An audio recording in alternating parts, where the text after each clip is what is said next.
Vote নিয়ে pass করেন, ফুলের মালা গলায় দেব, কিন্তু ভোট ছাড়া পাস করতে আসবেন, জুতার মালা গলায় দেব। বলেন সুযোগ আছে?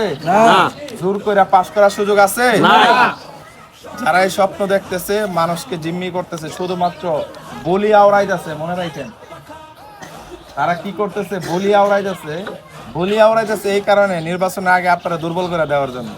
মনে রাখবেন, সরকার বারবার বলতেছে স্বাধীনতার পর সবচেয়ে ফেয়ার ভোট হবে এবার, বলতেছে বারবার, কিন্তু ফেয়ার ভোট মানে সরকার আপনারে খাবারটা তৈরি করে খাওয়াই দেবে না। কি বলেন, খাওয়াই দেবে?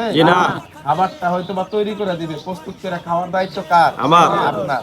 ভোটের অবস্থা তৈরি করে দিবে সরকার, কিন্তু ভোটটা আপনার নিজ দায়িত্বে দেওয়া, আপনার নিজের ভোটটা সুরক্ষিত রাখা, এটা দায়িত্ব কার? আপনার দায়িত্ব। সুতরাং আমরা ক্ষমতার রাজনীতি করি না, কিন্তু কেউ যদি ক্ষমতার রাজনীতি করে আমার অধিকার থেকে বঞ্চিত করতে চায়, তাকেও আমরা ছাড়বো না।